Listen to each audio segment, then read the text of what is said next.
그래서 수율이 높다고 해서 좋은 건 아니지만 네네. 어쨌든 원두가 너무 라이트해서 수율이 안 나오는 원두일 경우에는 대신에 이거는 핫과 아이스의 레시피가 달라요. 브로스컵 대회를 좀 여러 번 나가셨던 걸로 기억하는데 네. 그럼 두 레시피 중에 어떤 걸 대회 때 많이 선택하셨나요? 저는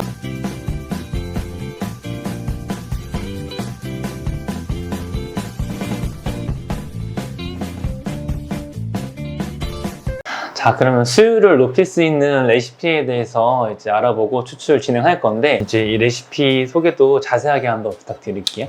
네. 그래서 저희는 수율이 안 나오는 원두를 추출을 할 때는 저희는 큰 화리오 드리퍼를 사용하거든요. 이거는 이제 3, 4인용 드리퍼고요. 이거를 사용해서 추출을 했을 경우 당연히 이제 바이패스 하는 방법보다 이거는 그냥 푸어링 하는 방식이기 때문에 훨씬 더 수율이 잘 나오게 돼요. 근데 이제 수율이 높다고 해서 다 좋은 건 아니고요. 커피에 좀 잔미나 짠맛이 나왔을 경우에도 수율이 높게 나오는 경우가 있거든요. 네, 그래서 수율이 높다고 해서 좋은 건 아니지만 어쨌든 원두가 너무 라이트해서 수율이 안 나오는 원두일 경우에는 이 드리퍼를 사용해서 추출을 하면은 좀 더 수율을 잘 뽑아낼 수 있습니다. 네. 레시피는 이제 수율이 잘 나오는 도구이기 때문에 18g의 원두를 사용을 하고요. 네. 그리고 뜸은 30g, 20초 똑같이 드리고요. 1차, 2차 두 번만 추출을 합니다. 30g, 120g, 120g 총 270g의 추출수가 들어가고 이렇게 2차까지만 추출을 하고 끝내는 방법이에요. 이유는 3차 추출부터 앞서 말씀드렸지만 짠맛이나 잔미가 나오기 때문에 그거를 방지하기 위해서 뒤를 아예 버리는 거죠. 그래서 1차, 2차만 추출하고 마찬가지로 1차 때는 물줄기를 좀 가늘게 해서 정교하게 맛을 뽑아내고 그 다음에 2차 추출할 때는 물줄기를 굵게 해서 밸런스를 맞추고 안 좋은 맛들을 낮추면서 추출을 하면 됩니다. 어떻게 보면 원두도 더 적게 쓰고 경제적이네요, 레시피가. 네, 그렇다고 볼 수 있죠. 보통 18g에서 20g의 원두를 많이 사용을 하니까요.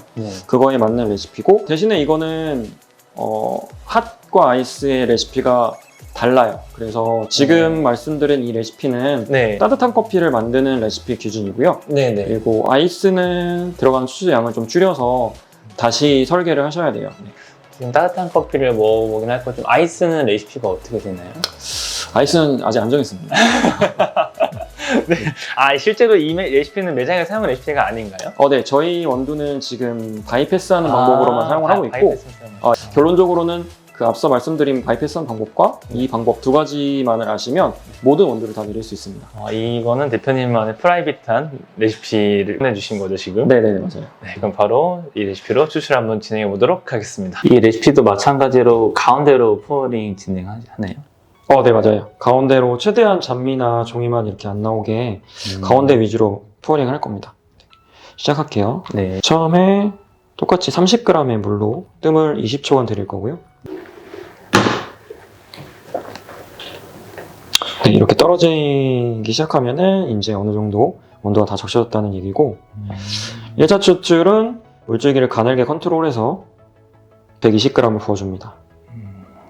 이것도 마찬가지로 가운데 위주로 물줄기 가늘게 해서 부어줄 거예요.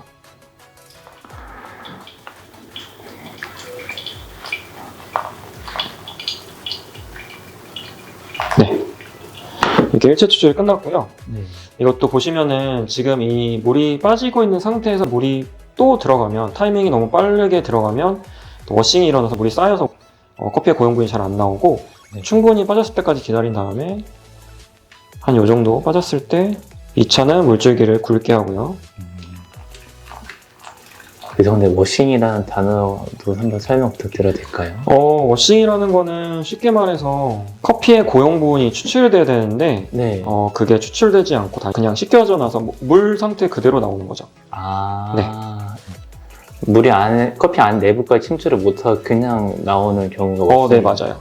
그거는 이제 물이 양이 이제 점점 쌓이면 쌓일수록 그렇게 일어나고 저희 레시피는 그러니까 쉽게 말해서 커피의 모양을 최대한 교반을 일으키지 않고 커피의 모양을 그대로 유지하면서 추출하는 방법이기 때문에 최대한 워싱을 안 하려고 노력을 합니다. 이 레시피는 제가 그 바이패스하는 레시피랑 그 다음에 푸어링하는 레시피 두 가지를 같은 시간대와 또 같은 추출 비율로 잡은 거예요. 이렇게 되면은 이제 추출이 끝났습니다.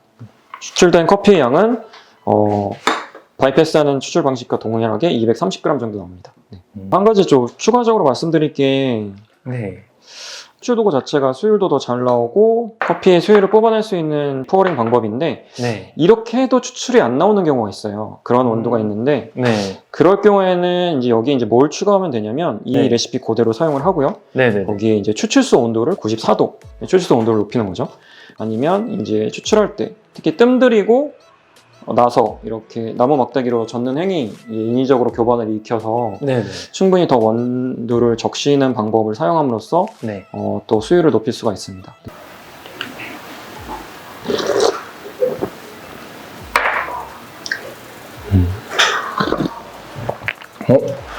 네. 확실히 레시피 달라지니까 커피가 바뀌었네요. 이건 아까 처음 바이패스 레시피는 밝은 딸기 베리 느낌이었는데 네. 이 레시피는 블랙베리? 네. 농도가 확실히 진해진 게 느껴지는데 맞나요? 네, 맞아요. 드셔보시면 아시겠지만 커피의 이제 바디감이 더 좋아졌다는 걸 느끼실 수 있고 네네. 또 뉘앙스 자체도 또 단맛도 좋은 뉘앙스로 바뀌었기 때문에 이게 확실히 이제 드셔보시면 수율이 좀 높아졌다는 걸 알 수가 있습니다. 네. 식었을 때도 한번 먹어보겠습니다. 좀 기다렸다가. 그러니까 단순히 드리퍼 크기가 커져서 수율이 높아진다는 의미가 드리퍼의 공간이 크다 보니까 이제 분쇄도 조절이나 커피 양인 담는 횡이나 이런 게 좀 더 많이 이렇게 다양하게 할 수 있어서 수율이 높다라고 이해하면 될까요? 일단은 당연히 추출수가 많이 들어가고요. 그래서 바이패스한 방법보다는 추출수 자체가 많이 들어가기 때문에 네네네. 좀 다양한 방법을 또 들어가는 물의 양이 많다 보니까 이제 스티어하는 방법도 추가할 수 있고 네네. 수율을 높일 수 있는 방법을 많이 사용할 수가 있죠. 바리스타가 할 수 있는 행위가 많아진다라고 이해하면 되겠네요. 네, 맞아요.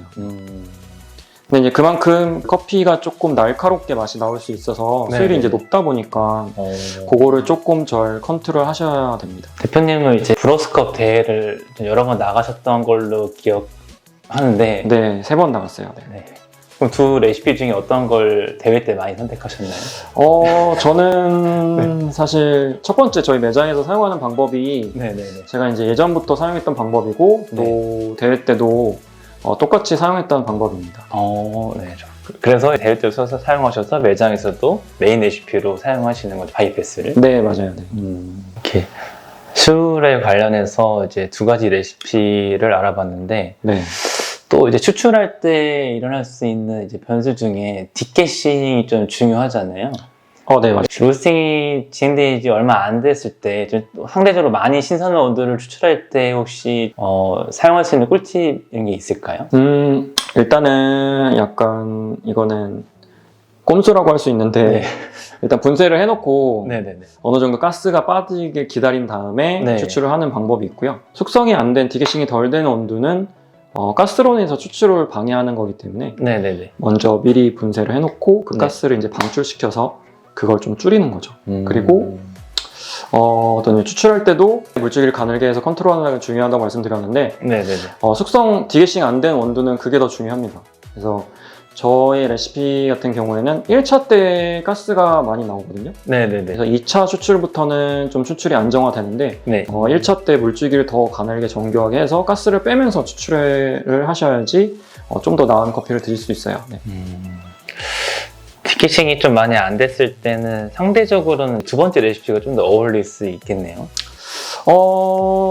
이제 디게싱 안 된 원두는 그만큼 수율이 좀 덜 나오기 때문에 네네네. 또 그런 의미에서는 두 번째 방법이 좋을 수도 있습니다. 자, 지금까지 성수동 브레인 커피 맛집 베러 로스팅 랩에서 메인 레시피 이제 바이패스 레시피와 수율을 좀 보완할 수 있는 이제 포어링 레시피에 대해서 알아봤는데 혹시 또 추가로 좀 알려줄 수 있는 레시피 있으실까요, 대표님? 세 번째 레시피? 없습니다. 네, 두 가지만 있으면 네네. 충분히 웬만한 원두는 다 내리실 수 있습니다. 네. 이 영상이 업로드 될 때쯤에 베러 로스팅 랩에서 만날 수 있는 이제 새로운 브레인 라인업이 혹시 있으실까요? 지금 테스팅 중인 원두가 있는데요. 네네. 일단 게이샤 원두고요. 베러에서 게이샤 커피요? 네, 많이 안 했었었죠. 제가 한 번도 본 적이 없는 것 같아가지고 첫 시도이신가요 혹시? 한 두 번 앞서 한 적이 있는데 네네. 지금 테스팅 중인 원두는 콜롬비아 라스플로레스 게이샤 워시드 커피거든요. 네. 근데 제가 지금까지 했던 게이샤 커피 중에 가장 가성비 좋고 네. 또 맛도 훌륭한 커피입니다. 네. 그러니까 여러분들 많이 드시러 오셨으면 좋겠습니다. 네, 저도 출시하면 바로 먹으러 오겠습니다. 네. 지금까지 홈카페 바리스타들을 위한 이제 바이패스 레시피, 이제 푸어링 레시피 소개해 주셔서 정말 감사합니다. 네, 감사합니다. 감사합니다.